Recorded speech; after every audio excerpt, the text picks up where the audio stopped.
The loud rumble jolted Bill Harvey out of a sound sleep. Instinct made him jerk upright and throw the blankets aside. He groped for his boots. The herd was stampeding, and Hob would need every hand he could get to bring the panic-stricken cattle under control. Bill was on the verge of panic himself. Where were his blasted boots? Where was the ground? Suddenly, there was nothing under him for a dizzy second. Then, with a painful impact, he landed on something hard. Pain stabbed through his torso and made him gasp. "Bill?" That sweet voice didn't belong to any cowboy on Hob Sanders's cattle drive. Bill opened his eyes and looked up just as light flashed around him. He caught a glimpse of a young woman's face surrounded by blonde hair tousled from sleep and realized that she was looking down at him over the edge of a bed. The light lasted only a second before flickering out. In the darkness, the young woman said, "Bill, what in the world are you doing down there on the floor? Did you fall out of bed?" The rumble came again, but it wasn't a stampede, Bill told himself as his sleep-drugged brain finally figured out what was going on. It was thunder. "Sorry," he said. "I guess I was dreaming. I heard that thunder and thought it was a stampede." "You thought you were back on that cattle drive?" "Yeah, I reckon I did. I was looking for my boots." Eden Monroe Harvey laughed. "Once a cowboy, always a cowboy, I suppose." She reached down to offer him a hand. "Let me help you up." Bill took his wife's hand to brace himself as he pushed up to a sitting position. He put his other hand on the bed and climbed to his feet. He was wearing the bottom half of a pair of long underwear, but that was all. Outside, lightning clawed through the Kansas sky again.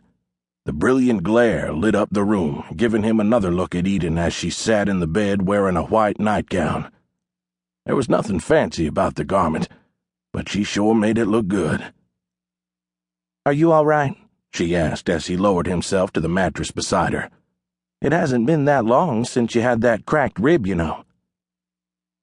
Bill wasn't likely to forget being shot, and on the very day he and Eden were supposed to get married to boot. But the wedding had taken place a few days later, and he had healed up just fine. Since then, he had enjoyed a couple of months of wedded bliss. It had been pretty doggone blissful at times, too. He turned to her now and said, "I'm fine. It jarred me a mite when I landed on the floor, but no harm done." "You sure?" He slid an arm around her. "Positive." "Bill." "I just figured since we were both awake already." Outside, the thunderstorm continued to whoop and holler its way across the Kansas plains and the town of Redemption. When Bill was little and thunder had rumbled, his ma always said it was the tater wagon rolling over. A fella sometimes remembered the damnedest things at the damnedest times, he thought. Then he stopped thinking about anything except the beautiful young woman in his arms. He closed his eyes as he kissed her and drew her closer. The burst of silvery light from the electrical display in the heavens reflected off the piece of metal lying on the small table next to the bed. It was a tin star, and it belonged to the Marshal of Redemption. The cannons were roaring again. Ward Costigan felt the earth tremble underneath him as the bombardment resumed.